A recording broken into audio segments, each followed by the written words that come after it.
My heritage is from the subcontinent. My father was a lifetime banker with over 40 years of experience. I did a degree in finance and political science. I've lived in over 11 countries, 11 cities, sorry, in 9 countries, mostly in emerging markets, Nigeria, Kenya, India, the UAE, to name a few. I was an investment banker for about 15 years. I saw and invested in companies like Ant Financial, Nubank, Kaspi, Bank Jago. We raised one of the largest investments Pakistan has ever seen to build a challenger bank. My co-founder worked at many of the largest banks in Pakistan and started his own fintech a few years ago. We went to Y Combinator. We have a very focused fintech investor base. We're also Endeavor entrepreneurs. So we definitely knew and have the blueprint to build a fintech in Pakistan. Absolutely not. So this person looks very confident and knows exactly what he's doing. We didn't have a clue. Maps are great. Google Maps was revolutionary and continues to be revolutionary. Land anywhere and voila, you know exactly where you can go without having to worry about looking at anything apart from Google Maps. When I was younger, we used to take road trips to the US. This is before Google Maps. And we used to read through the map, and you have to iterate along the way to be able to actually get to your destination because roads changed. When the Google Maps came along, a friend of mine decided to use Google Maps in Dubai where roads are changing constantly and said, need to get to the airport. He just followed what Google Maps said to the T, and he ended up in a sand lot, dead end. That was game over for him to get to the airport without trying to follow what would have been his intuition. From a young age, we're taught to read from a book, create frameworks, make decisions based on information we've absorbed. In legal terms, this is known as precedence. But what if there is no precedence? What happens when Google Maps intersects with no precedence and uncharted territory? That's our life at Abhi. That's the life of a startup. I was in Pakistan and decided, you know what, there's a large structural credit problem when it comes to Pakistan. It needed disruption, and we needed to go in and try and solve it. Now, I'd never lived there. Never lived in Pakistan in my life, been back and forth. My co-founder had never built a credit business in Pakistan. There was no company in the country that we could look to as a North Star to say, this is what we're trying to replicate, but better. There was no direct debit mechanism in the country for us to even assure payback when we're trying to do a credit business.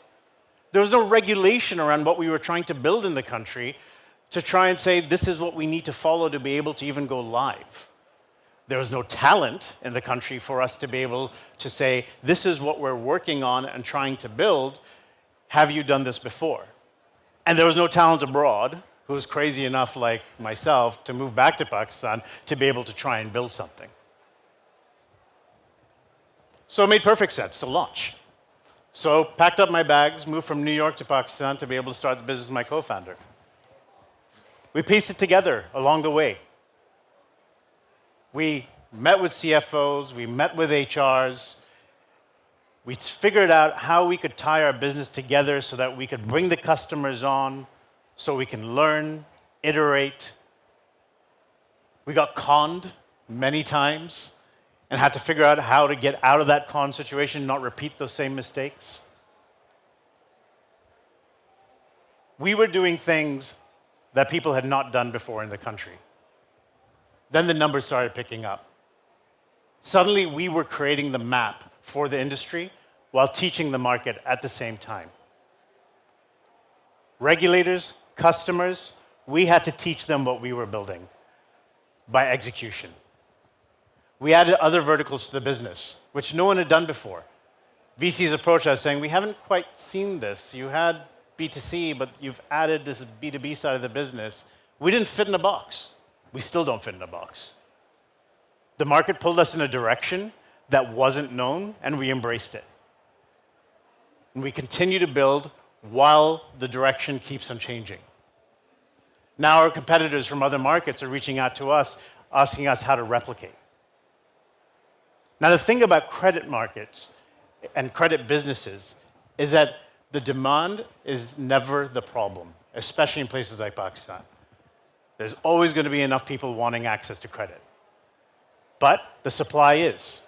Where do you have access to cash for you to be able to start lending apart from international markets? The macro was turning. Rate cycle was moving up.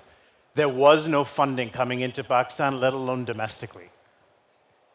Taking on international debt just was not something we wanted to do.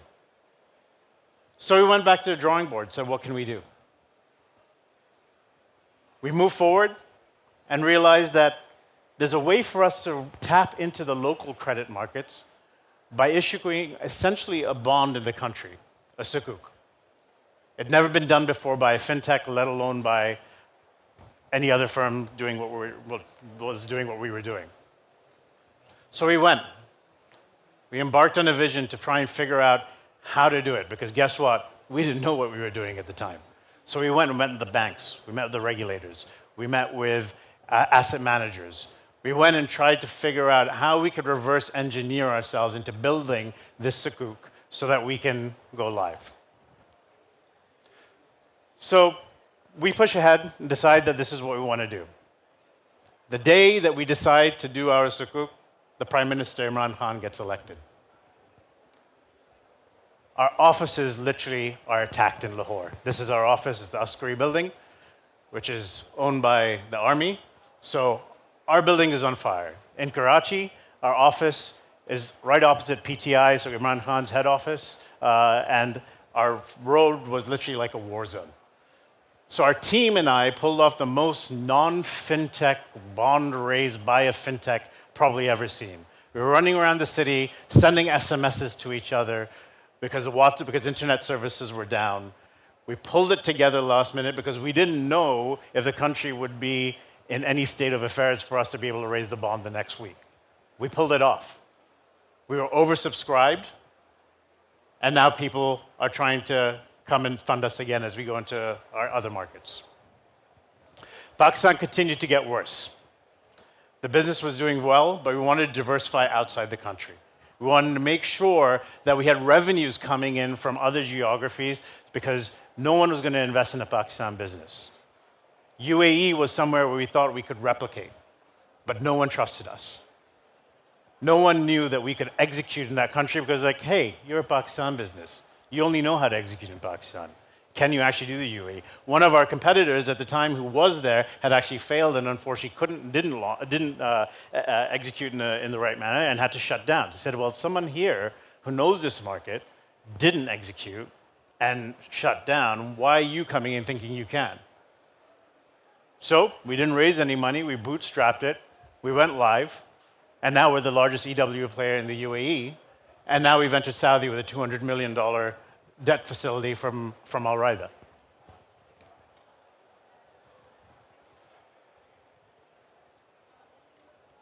Back in Pakistan, we had to move forward. The biggest problem, as I mentioned, was that we didn't have access to supply apart from our sukuks. But that started essentially being tapped out. So we went back to the drawing board again and said, okay, we're not going to bring money back into the country because there's nowhere to raise money. We need to be able to build our business. What do? We became the second largest NBFI in the country within 3 years of launch. Luckily for us, there was a microfinance bank that was leaving the country. So we got a knock on our door saying, there's a bank looking to sell. We said, let's buy a bank. We had no idea how to buy a bank. I've never bought a bank before. My co-founder had never bought a bank before. But we knew that our journey had to move into something larger for us to be able to be self-sustaining. So we pushed forward and said, how do we surround ourselves with people who have done this before, at least run a bank, so that we don't fall into traps? as we move along. So we went ahead and we bought the bank. And we're now going to be the first digital microfinance bank in the country. As you can see, it's been a continuous, turbulent, and opaque journey. And as I reflect to try and see how we got here and how we decided what the right thing to do, it becomes clear there was really a few things. Those few things were, one, we learned through execution and self-reflection. Two, you need to know, and it's hard, you need to know what you suck at. Because if you don't, there is no safety net in startups and businesses in general. So you will fail, and the business will fail. My family always makes fun of me for having the worst sense of direction. My sister once drove me around and put me in the car and said, okay, and took a different way and said, now find the way home. I'll save the ending because I think you can figure it out, but I'm very happy for Google Maps existing today. And all I'd say is when it comes to building businesses and startups, there is no path that's laid out. It's uncharted territory, and so what you must do is you must build your own playbook. You must execute, know your weaknesses, and others will follow. Thank you.